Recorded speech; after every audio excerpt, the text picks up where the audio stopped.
Hello. So let's get started. I want to start off by saying a prayer. Dear Heavenly Father, thank you for blessing us to see another day, Lord.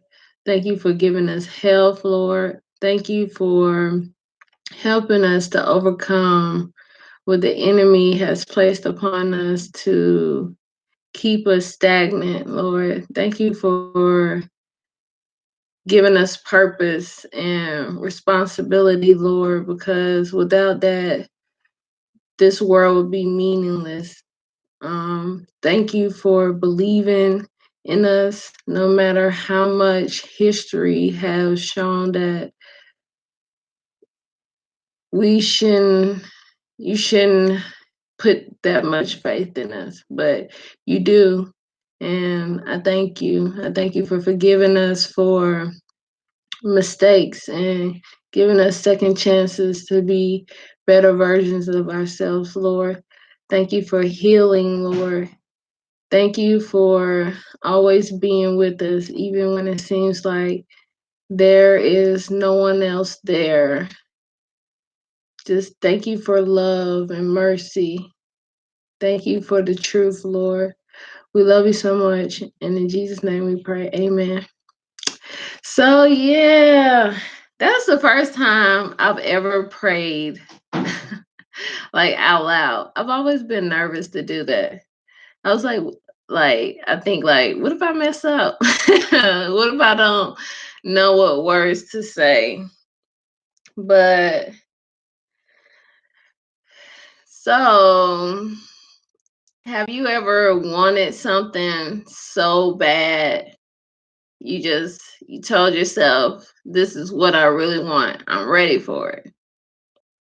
And then no matter how much God said, you're not ready, you still need to prepare.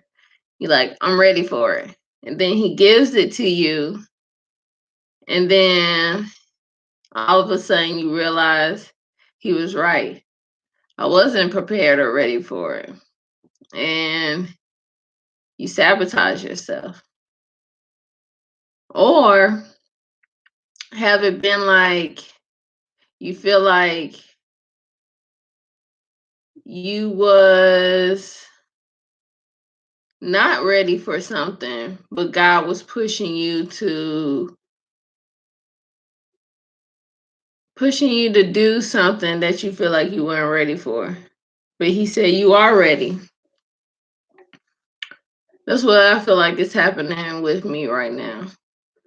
God is pushing me to do something, and I feel like I'm not ready.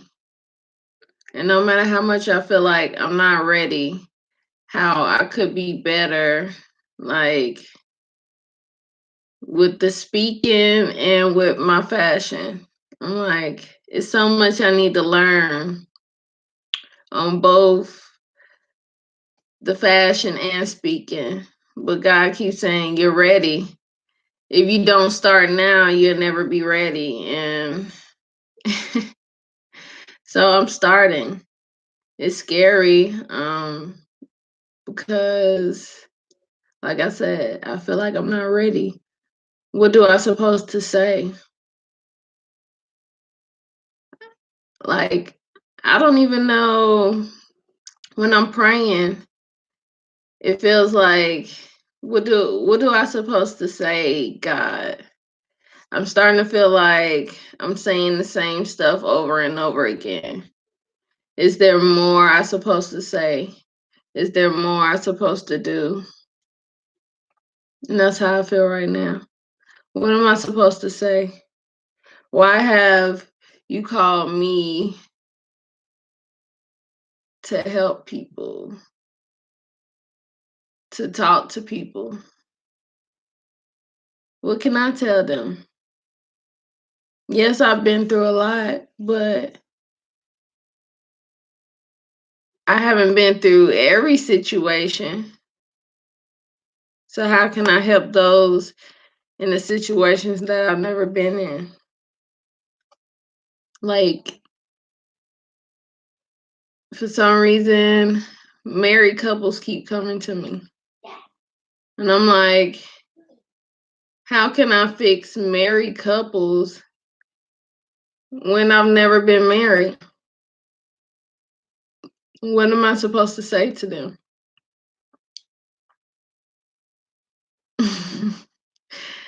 And it's tough. It's tough when it feels like you've been being thrown out into the fire and you're told to survive. And it's like you get some good feedback and then you also get um you get the negative feedback. And then it's almost like, well, I didn't ask to do this. I didn't ask to be put in this position. I was told to. And if I refused, bad things would happen. So it's kind of like I was obligated to do this. Would I be selfish and refuse and my daughter be put into, I don't know, continue to struggle? That's what my parents did. They refused to do what they was called to do, whatever that was. And for that, the kids struggled. My dad was in the Marines and I don't know what he did, but he got kicked out. And he kind of just lived off of women after that, never really supporting himself. Could that have been his mother's fault? Like a generational curse. She babied him, and when he got out on his own, he didn't know how to be a man. I don't know. And then my mom, she was too scared to do what she really loved because she listened to people of the family and they persuade her to do something she really didn't want to do. So she went to school to be a dentist, got the degree, and never used it. Instead, she worked odd jobs until she had like a massive stroke, and then she could no longer work after that. So it's like, what would my life have been like if my parents wouldn't have disobeyed God? What if they would have took a chance? And I don't want Malia to have a hard life like I did because I'm scared to take a chance to put myself out there. I put myself out there with asking for help for to get this procedure done, and it was a lot of good, I guess, feedback. People saying they'd be praying for me. I had some people sharing my post. Nobody, donated, but whatever. But at least I was getting the word out there. So whatever happens, it's out there that I really tried to do something about my situation. It's just at the time nobody was listening. Um, But it was also some negative feedback. Had a man calling me the B word. You don't even know me. You never met me in your life. You don't know my situation, but you felt it was necessary to call me out of my name and to write mean things under the post. It's just like, if you don't want to help, that is fine. Don't help. But why do people feel like it's necessary to always say something mean, to always harass people? It's not like I was forcing anybody to help me. I said, help me if you can. So that's not something you can do. Then why put any negative feedback? But that's the world we live in. We have people that won't do anything themselves, too scared to take chances themselves. But they also always got something negative about somebody that is not scared to take the chance to put themselves out there, to take the risk. And I don't understand that. Is it because of jealousy? You jealous because you don't have the courage that person has to put themselves out there and to, I don't know, I guess just put yourself out there. I'm supposed to help women and the broken, but I've never had a connection with women. It's like, you would think I was like some kind of nerdy boy, you know, and somebody was like, go talk to that girl over there. All of a sudden you get nervous, the throat start closing up. You like, what am I supposed to say? You know, I don't know how to do girl talk. And I just don't know how to communicate with women.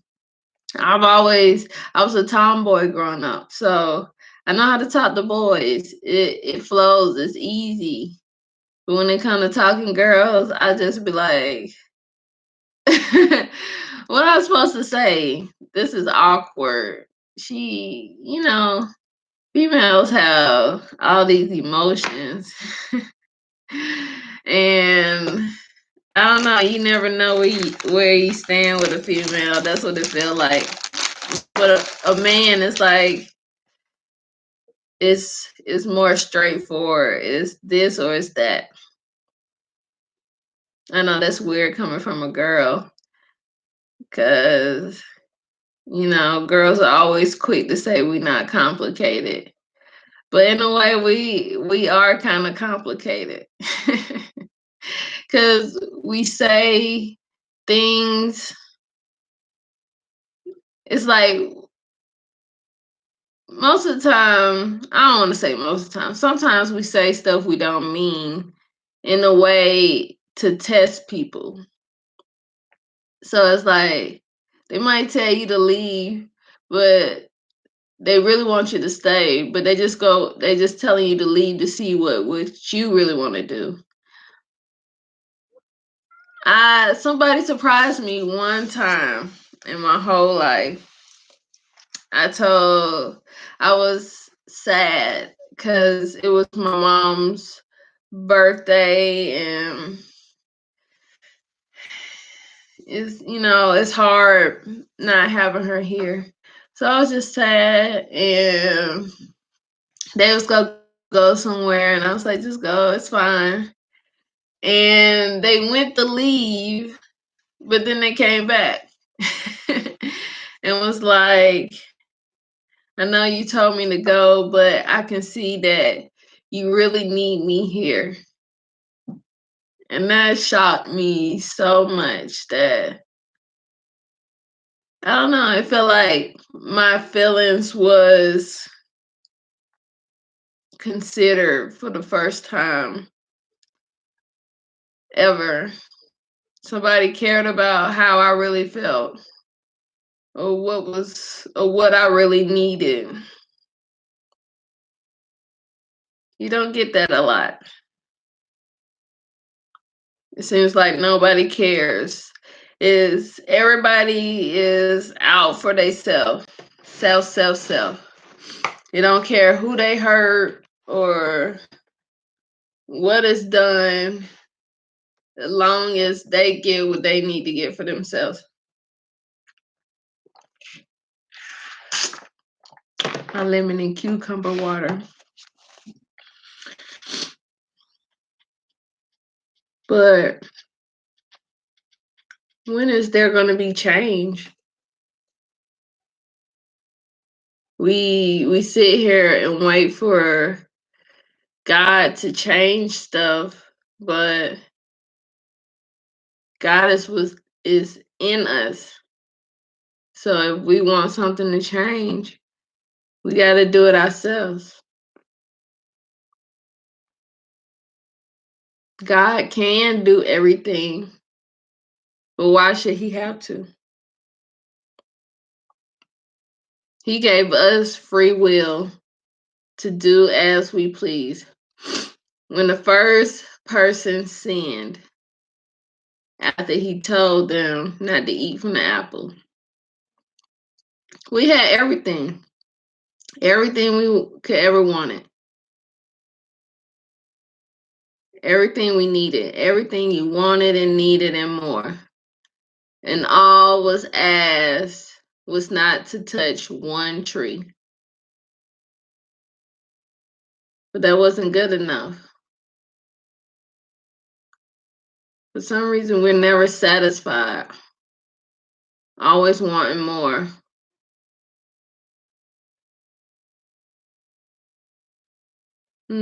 Sometimes it could be a good thing. Sometimes it could be a bad thing.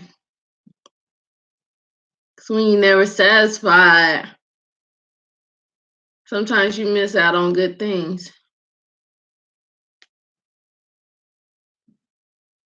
I guess, could you be not satisfied in a career and that be the good thing, but be satisfied in your relationship? I don't know.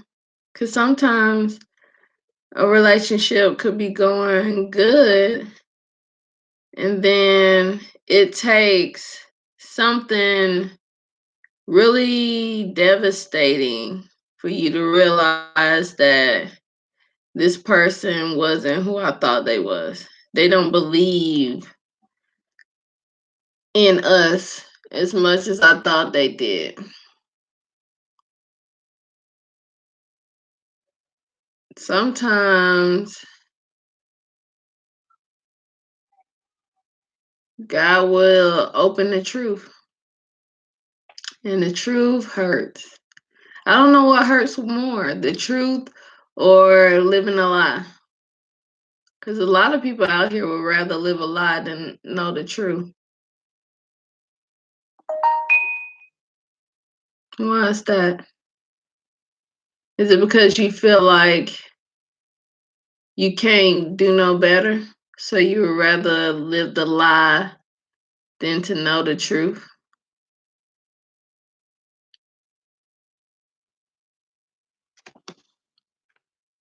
Malia, I would rather know the truth. I just want the truth, always.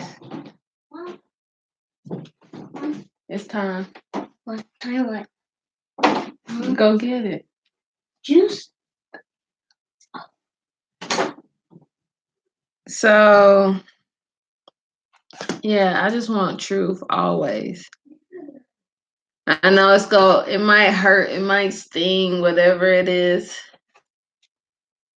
But I prefer that because that gives me the option to make a choice for myself. Huh? I just burned myself. I just hurt myself and burned it. No, I don't want to do that. I don't want to do it. Excuse me, real quick. I don't want to do Malia. It. Have juice. Have juice. I'll have a juice.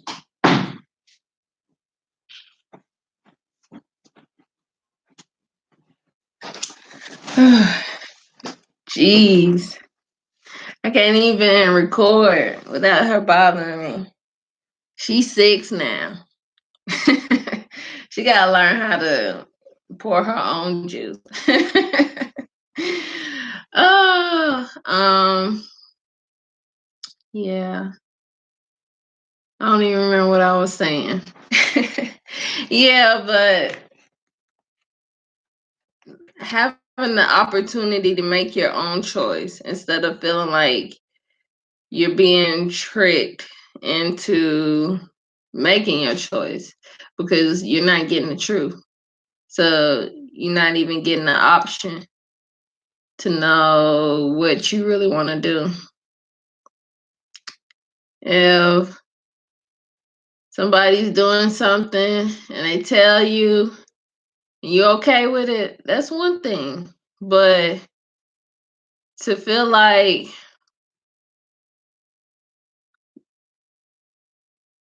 you don't have an option in making your choice until it's too late, that it's already been done and it's no going back.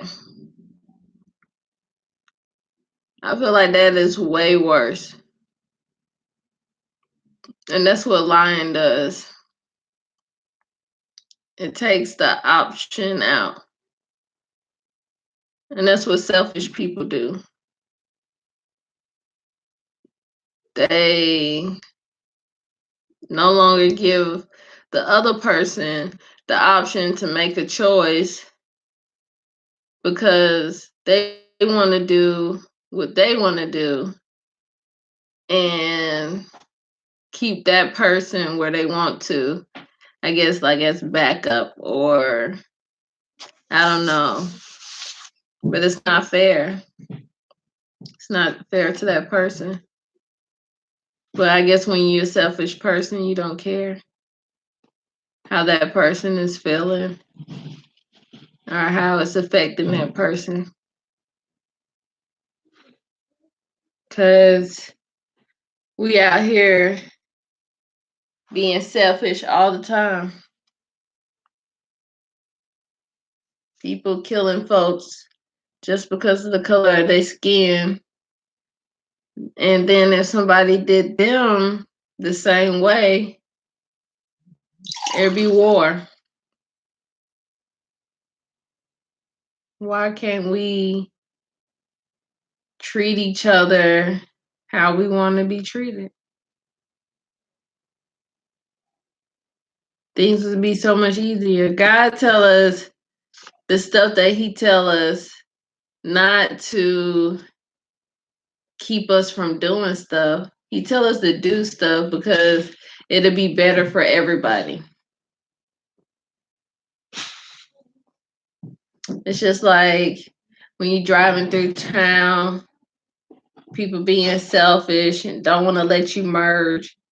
And by them not letting you merge, what are they doing? Creating traffic. If people wasn't so selfish, traffic would flow. It wouldn't be no traffic. But traffic is caused by selfish people. And this world is in chaos because a whole bunch of selfish people in power with a lot of money. You don't think the government knows about these sex trades? A lot of them are involved in it.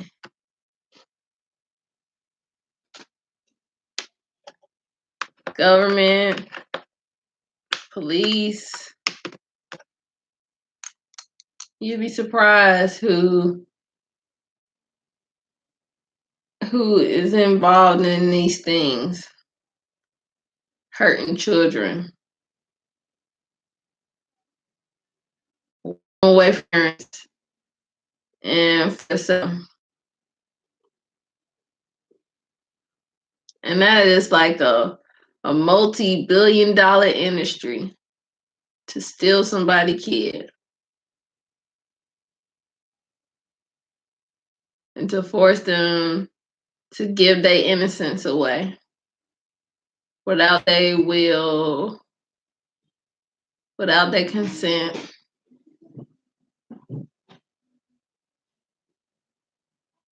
And people are blaming God. If God is so mighty, why don't he stop those things? Well, we're not trying to stop it either. Maybe some people, but not everybody. If we really wanted to stop it, it would be stopped.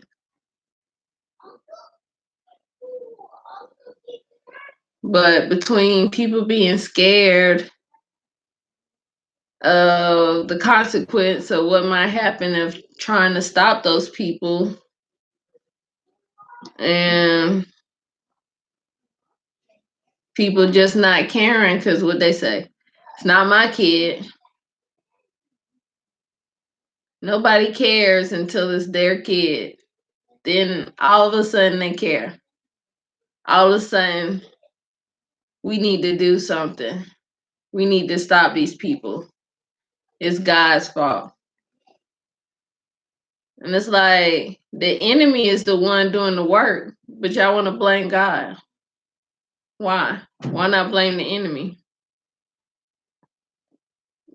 He's the one causing the hurt and the pain, but y'all keep running towards him instead of asking God for forgiveness and running towards him and seeing what is it that he needs you to do to help fix the problem.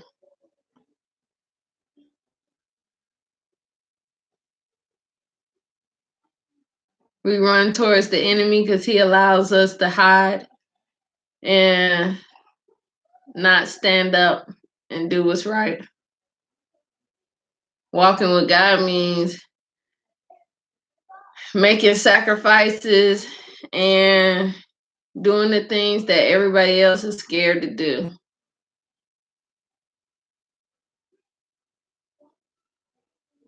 Do I be terrified? Yes. You never know what people would try to do to you when truth is being revealed. People would throw your truth out there all day. Like, this person is not who they say they be because of this. This is everything we dug up. We want to throw her name through the mud.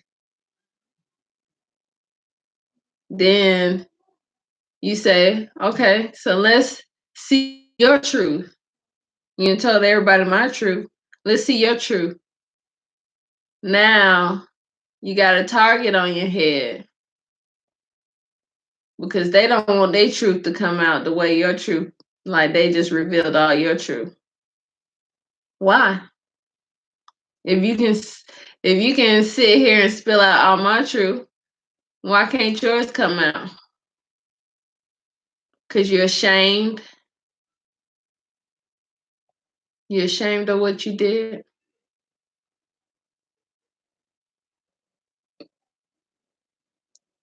I mean, I'm not here to judge. Only God can judge you. But people want to judge too. They want to feel like they have some type of power.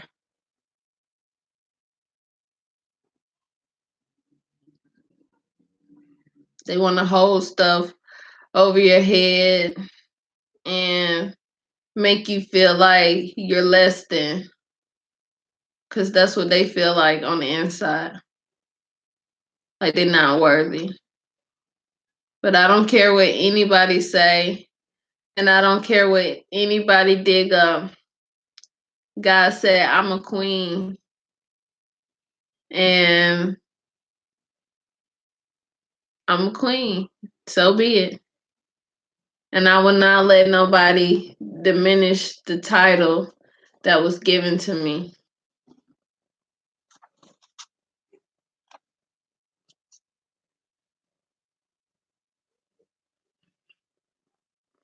She always comes in my lap. I don't know what. She's spoiled. But yeah, don't let nobody diminish your title. You are brave. You are strong. You're brilliant. You are everything you want to be and more, if you believe it. The only person that can hurt you is you for allowing those other people to hurt you. If you don't allow it, it won't hurt.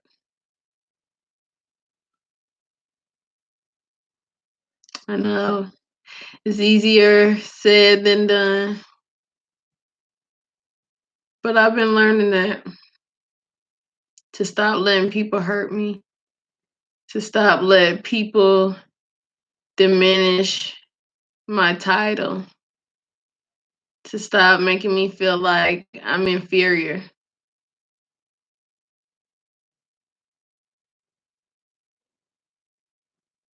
Because I'm brilliant. I have knowledge. I might not have as much as some other people, but doesn't mean I don't have any.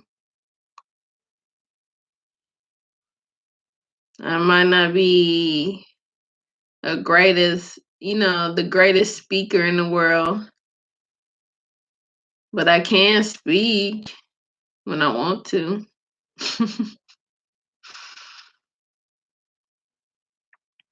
I might not know where God is leading me right now, but at least I'm brave enough to walk. Some people won't even get up.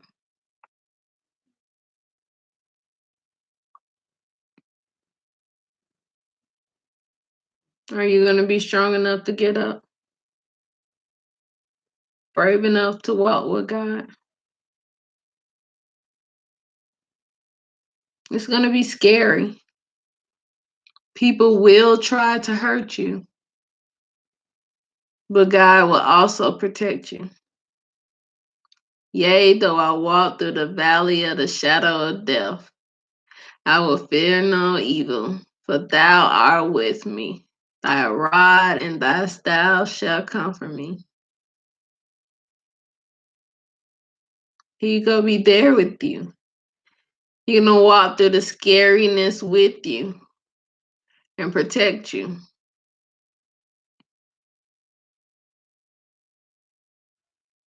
We have so much faith. Well, we have so much faith in the enemy. Because the enemy give you stuff that you can see. But with God, the faith goes beyond your eyes. And not a lot of people have faith beyond their eyes.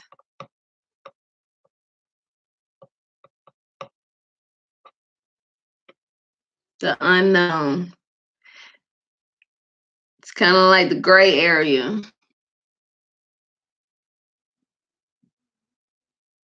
Is it is or is it ain't? But if I'm wrong, how would that affect me and other people? But what if you are right? What if you are right and you never took the chance?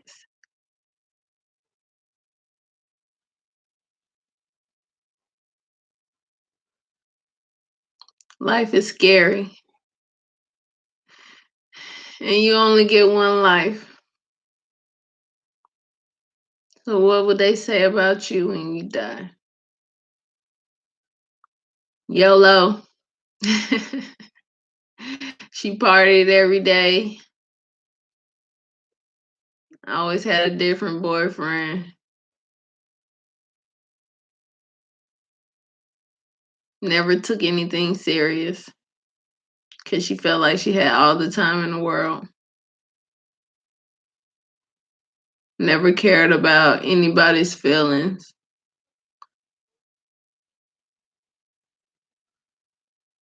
And what they say, she was brave, intelligent. She took chances that other people was too scared to take.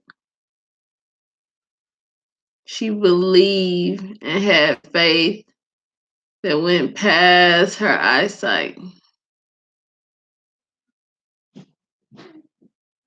She had courage. She stood up for what was right. We get so confused on what's right and what's wrong because nowadays what's wrong is right and what's right is wrong. And people allow rules to determine if it's good or bad instead of thinking for themselves and really digging deep to see if it's right or wrong.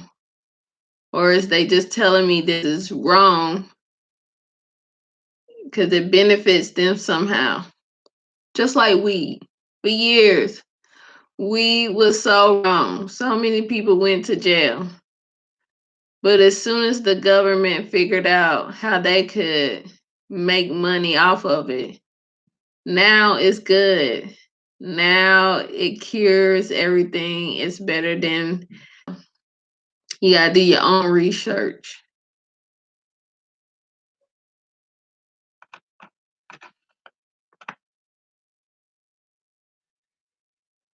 You gotta do your own research. For a long time, I didn't do my own research. I had a friend that was helping me learn the Bible. And I guess it was the way he would,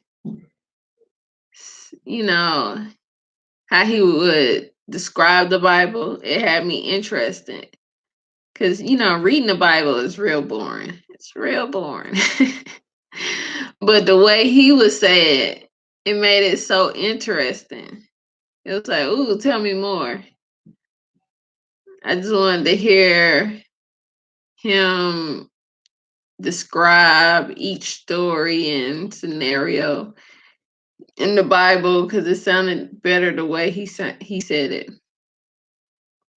But then I realized that if you don't do your own research, people will use the words to manipulate you into doing what they want you to do. Make you believe things that isn't true.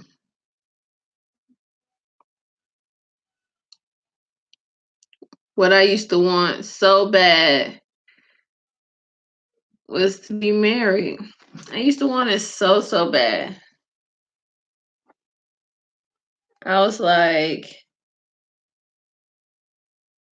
I don't know. It was just like a life goal to me. I never thought I would have kids, but I ended up having one. But I knew I always wanted to be married. I wanted to be somebody's wife. And the older I got, the more I realized being somebody's wife is all good. But you need to be more than just somebody's wife. You need to have your own purpose in life. Because getting caught up in somebody else can drain you. And then after they finish draining you, they don't appreciate anything that you've done and they would just dismiss you.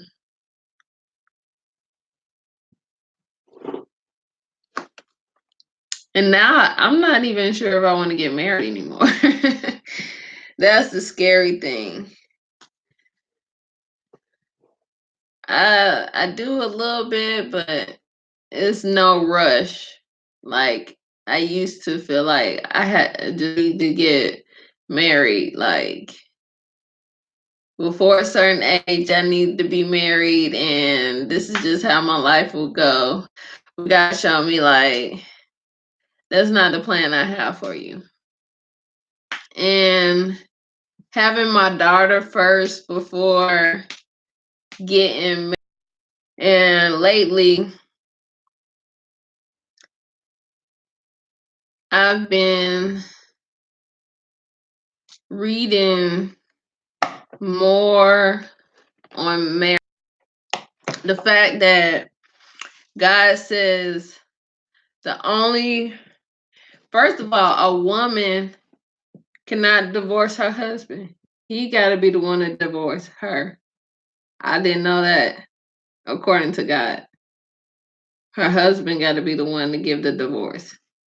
And he can only divorce her if, like, sexual immortality, meaning like having sex outside the marriage or basically just having sex outside the marriage. I'm pretty sure if your husband is abusive, God will let you divorce, but in that case, you won't be able to be remarried until your spouse dies.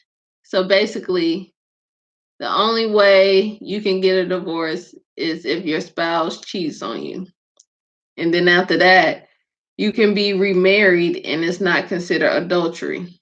But anything else that you get a divorce from and you remarry, it is adultery until the spouse die.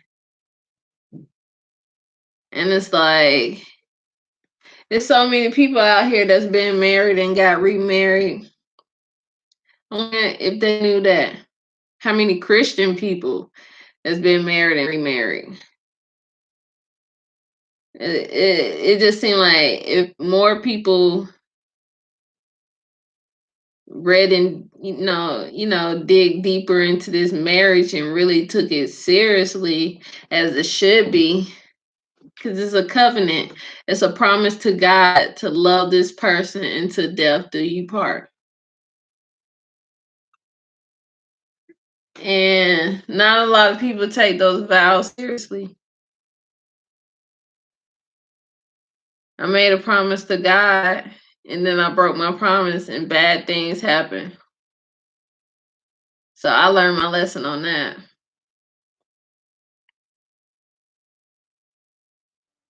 And then he also allowed me to feel what it feels like for somebody to have, to break their promise to you. It hurts. It's like, why would you even promise me this if you knew deep down inside you couldn't keep the promise? And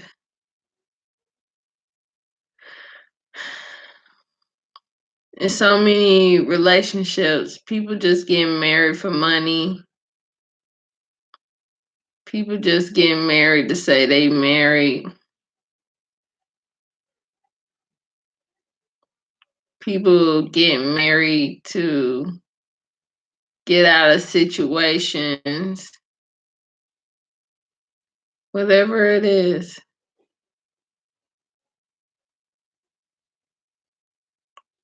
I want to get married because me and my spouse know this is really what we want to do. I only want to be married one time. I don't believe in divorce.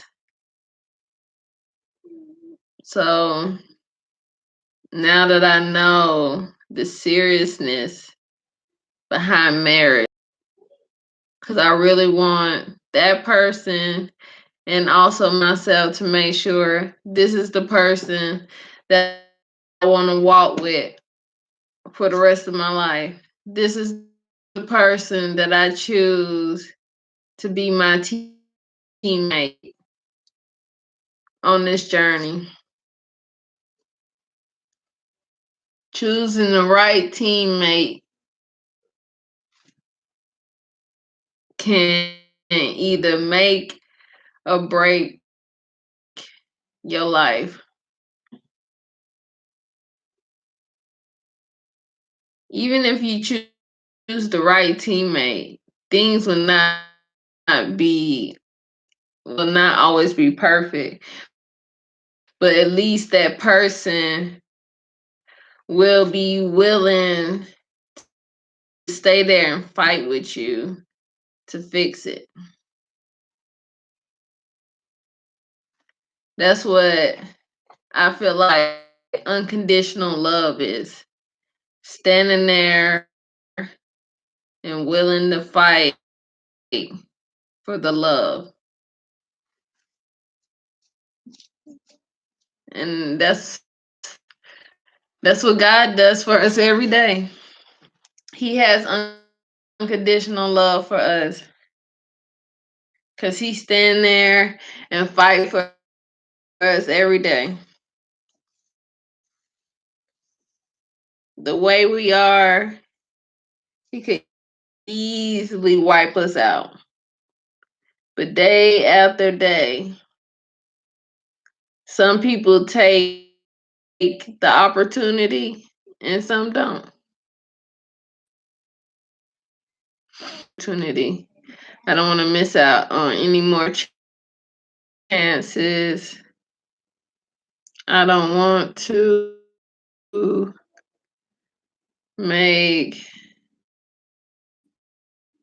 even though I might make some bad mistakes, but I know with God that I will make less bad mistakes.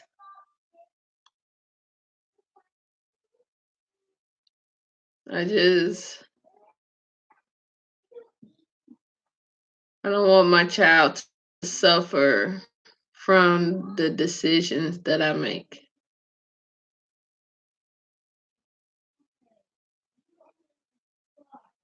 Because that would be selfish. And I don't want to be a selfish person.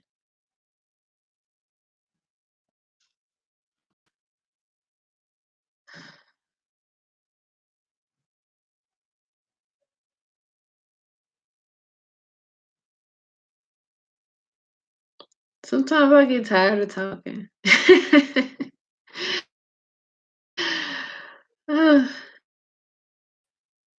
Sometimes I want people to talk back. I don't know. Maybe I'm just so used to always being the listener. And God listening, and it's time to open your mouth. And I don't know what to say. Or who even cares to listen.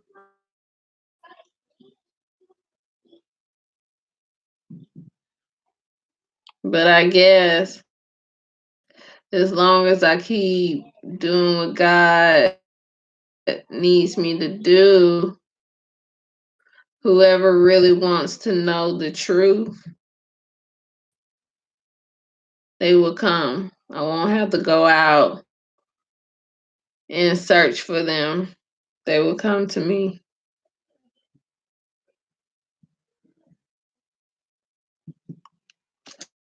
I was watching this TV show. I don't watch the whole season between yesterday and today, but it's called The Messiah. I like it. It's on Netflix. He's supposed to be like, it's supposed to be about the second coming of Jesus. And a lot of people battled on if he was real or not.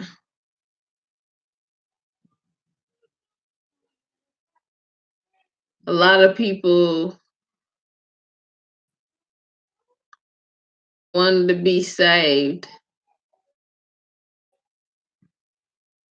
but it's like, why do you wait till it's to the end when you feel like it's too late? Now you thinking about your life and what's gonna happen next. Why not think about it now?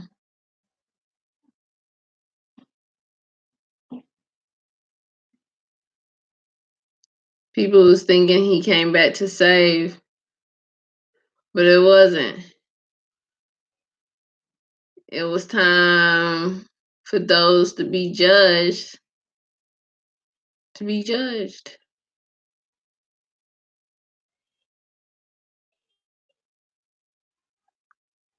Time for those that did their job. I believe it's time for them to go home and everybody else stay here and figure out their life, to look into the mirror and see what God's been seeing all this time, the truth. People are scared to see the truth because then you don't know if you're a good person or a bad person. Even a good person can go to hell if they disobedient to what, if they being disobedient to God. If he's telling you to do something and you're refusing to do it, you're being disobedient. And no matter how much you out here helping the homeless, no matter how much you out here helping people as you think, you still gonna go to hell because you didn't do what he told you to do. And then it's gonna be too late to try to minister people then. Y'all gonna be down there together. And they not gonna care. Just like they don't care now.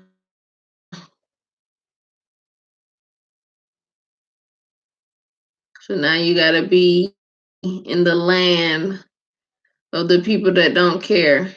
They just wanna do whatever they wanna do. Be in that land.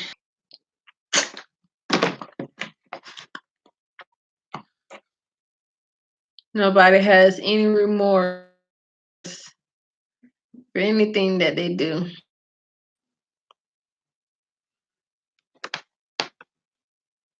I was noticing on that show that the thought of God's son coming back made some people want to go out and start stealing. I was like, huh? Instead of asking for forgiveness and trying to do your best to change yourself. I don't know. It's too late now. So I might as well go out with a bang. Huh? I don't know. But let's read our chapter. So I can go eat my dinner.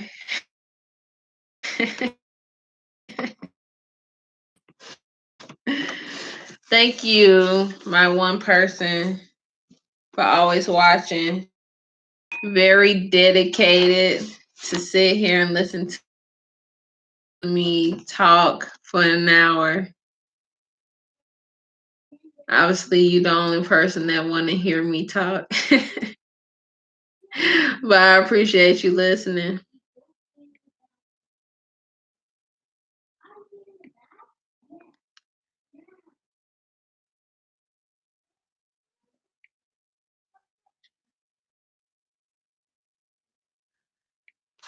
So we about to read Genesis 11,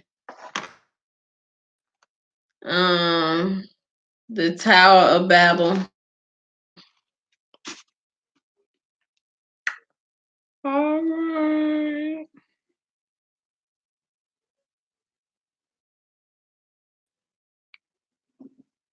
Genesis 11. Now the whole world had one language and a common speech. As people moved eastward, they found a plain in Shinar and settled there. They said to each other, "Come, let's make bricks and make them thoroughly." They used brick instead of stone and tar for mortar, with a tower that reaches to the heavens, so that we may make a name for ourselves. Otherwise, we will be scattered over the face of the whole earth. But the Lord came down to see the city and the tower the people were building. The Lord said, "If there's one people speaking the same language, they have begun to do this, then nothing they plan to do will be impossible for them. Come, let us go down and confuse their language so they will not understand each other." So the Lord scattered them from there over all the earth, and they stopped building the city. That is why it was called Babel, because there the Lord confused the language of the whole world. From there the Lord scattered them. Uh-oh, my bad. Shem's family line. 2 years after the flood, when Shem was 100 years old, he became the father of Arphaxad. And after he became the father of Arphaxad, Shem lived 500 years and had other sons and daughters. When Arphaxad had lived 35 years, he became the father of Shem. And after he became the father of Shelah, Arphaxad lived 4 sons and daughters. When Shelah had lived 30 years, he became the father of Eber. And after he became the father of Eber, Shelah lived 403 years and had other sons and daughters. When Eber had lived 30, he became the father of Peleg.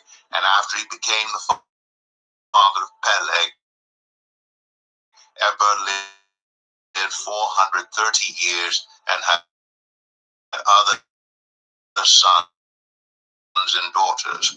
When Peleg had lived 30 years, he became the father of Reu. And after he became the father of Reu, Peleg lived 209